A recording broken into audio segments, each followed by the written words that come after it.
A paz, irmãos. Aqui quem está falando é Ari Santana, evangelista e levita do Senhor. Agradeço a Deus por esse momento.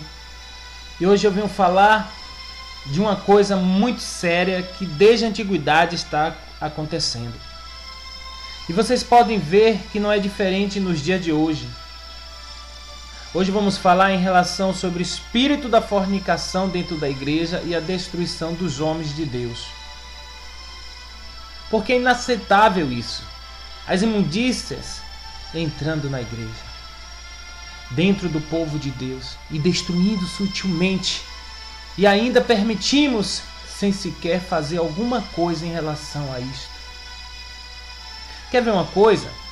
Nos Salmos 74, versículo 3, diz: dirige os teus passos para as perpétuas ruínas, tudo quanto de mal tem feito o inimigo no santuário. Vocês podem observar que desde a antiguidade o inimigo vem operando destruição no meio do povo de Deus. O inimigo tem suas estratégias para derrubar o homem e a mulher de Deus. E sutilmente ele chega sem revelar a sua identidade. Vem de um jeito convincente e revelador, de um senso de amor e de paz, e disposto a assumir planos que referem justamente ao desejo do homem. Por exemplo, tudo se encaixa.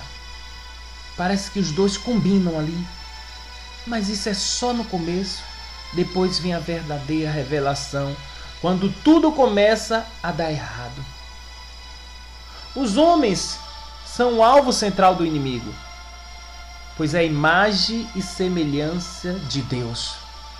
E ele usa o ponto mais fraco do homem, é justamente a mulher, que é a imagem e semelhança do homem.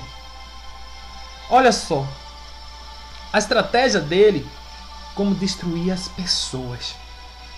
Temos um exemplo de Dalila e Sansão, uma história que quase todos conhecem. Vamos lá, em Juízes capítulo 16, diz assim: Sansão foi a Gazai, viu ali uma prostituta e coabitou com ela. Já no capítulo 14, Juízes diz assim: Sansão casa com Dalila. Já no capítulo 16, 4, versículo 4, diz assim: Sansão é traído. Bom, Sansão, filho de Manoá, nasceu em Zorá. A narrativa da sua vida é feita em Juízes 13 e 16, de 13 até o 16. Ele era narizeu de Deus desde o seu nascimento, sendo o primeiro narizeu a ser mencionado na Bíblia, em Juízes 13 e 3 e até o 5. Complemento lá em Números, também 6, 1 até o 21. Narizeu, no seu original, quer dizer consagrado. Narizeu quer dizer consagrado, quer dizer, traduzindo, separado. Narizeu é o termo que designa uma pessoa que se consagra a Deus. Por um tempo determinado, segundo a Bíblia, a marca mais comum da separação desta pessoa era o uso do cabelo não cortado e a abstinência do consumo de vinho ou qualquer alimento feito de uva. Isto era naquela época. Sansão foi um milagre na vida de sua família. Enquanto o povo de Israel vivia na iniquidade, Deus usou de sua eterna bondade e misericórdia para com seus pais. Assim a sua mãe, o qual seu nome, claro, não é citado na Bíblia, né, o conheceu, o concedeu. Assim começa uma vida sustentada pelo milagre de Deus. O Criador escolheu Sansão desde o ventre de sua mãe para ser diferente e não se contaminar com as coisas imundas. Vamos citar aqui alguns fatos que aconteceu com ele. O primeiro erro, ela era do povo inimigo. A segunda falha, não teve noção do perigo. Já a terceira falha, ele foi persuadido por ela. Já o quarto erro, deixou ser levado pelas suas emoções. E o quinto erro, revelou seu segredo. Foi a partir dali que veio a destruição daquele relacionamento. O espírito de Dalila, queridos amados, tem destruído muitos homens de Deus. São muitas gerações que vem acontecendo isso. E a mulher, por ser a mais frágil, ela é muito usada para que isso venha acontecer. Mas ela faz isso acreditando que não é errado. Ela não sabe, pois Satanás já cegou seus olhos espirituais. E se você for conversar com ela, com uma dessas mulheres, você pode perceber que ela sempre quer tirar sua culpa diante daquele erro. Sempre quer justificar muito. Ela não consegue enxergar que está sendo usada pelo inimigo para destruir lares e casamentos. Quer ver mais? Um exemplo na Bíblia, vamos lá. Em Provérbios capítulo 5, do versículo 1 até o 6, diz assim, ó: Filho meu, atende a minha sabedoria, a minha inteligência, inclina os ouvidos para que conserve a descrição, e os teus lábios guardem o conhecimento, porque os lábios da mulher adúltera destilam favos de mel, e as suas palavras são mais suaves do que o azeite. Mas o fim dela é amargoso, como abíssito, agudo, com a espada de 2 gumes. Os seus pés descem à morte, os seus passos conduzem ao inferno. Ela não pondera a vereda da vida. Anda errante nos seus caminhos e não sabe. Olha esse final. Ela anda errante nos seus caminhos e não o sabe. Está escrito que uma verdadeira mulher de Deus é submissa a seu marido. Vamos ver nas escrituras, vamos lá, né? Marido e mulher, diz assim em Efésios, capítulo 15, versículo 22 até o 23. As mulheres são instruídas a se submeterem aos seus maridos em tudo, como também se sujeitam ao Senhor, né? E diz assim mais para frente: Deus tem dado ao homem o papel de cabeça da mulher, na mesma maneira que ele deu para Cristo o papel de cabeça da igreja.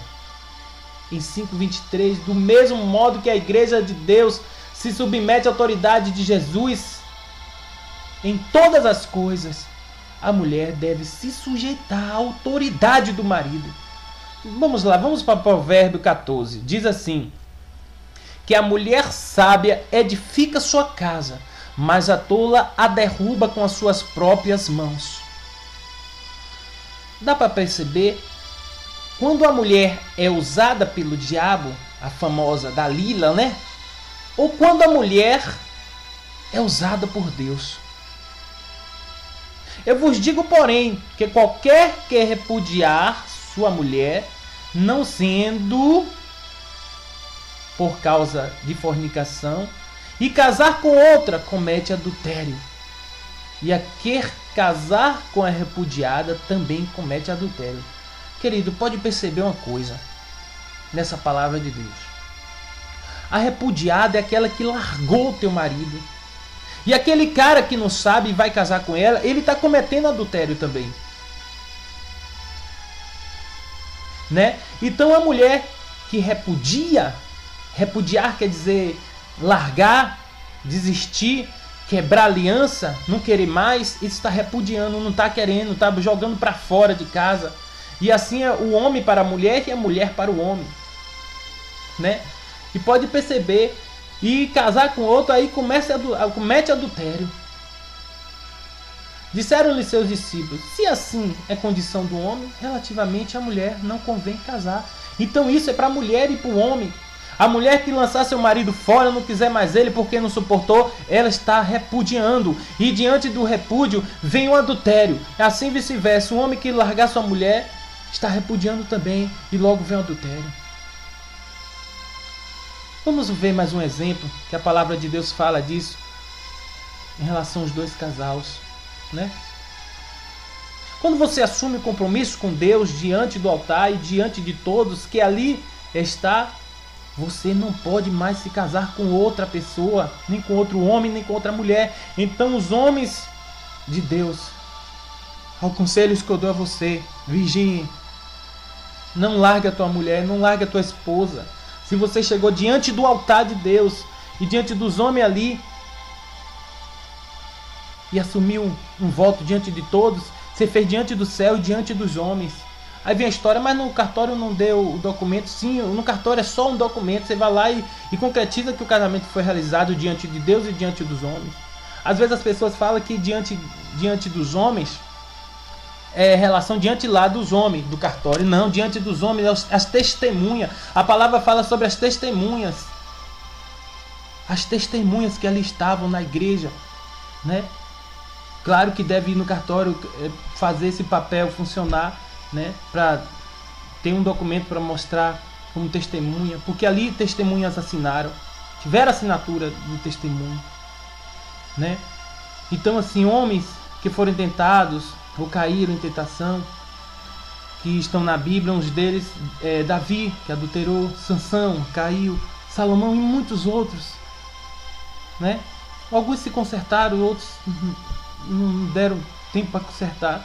Mas a geração de hoje, o conselho que eu dou, vamos vigiar, vamos orar mais, vamos buscar mais, arrancar esse espírito maligno, né, de nosso meio, de nossa vida, né? E você que está separado do seu marido, mulher, confie no Senhor, volte para Ele, ore ao Senhor, entregue na mão do Senhor. Ele que te largou, né? Lute por Ele, né? A mesma coisa a mulher que mandou seu marido embora porque não conseguiu suportar seu marido. Lute, porque quando chegar naquele dia, precisamos chegar sem mancha, sem mácula, sem ruga. Suporte seu marido. Suporte, né? Suporte. Você que entrou nessa agora não pode sair. Você tem que suportar, orar, buscar o Senhor, adorar o Senhor em todo o tempo, colocar Deus sempre em primeiro plano, porque logo logo o Senhor manifestará o teu poder e transformará o teu casamento. É questão de paciência. Você quer a vida ou quer a morte? Creio eu que você quer a vida. Então, minha filha, a porta é estreita, lute pelo seu marido.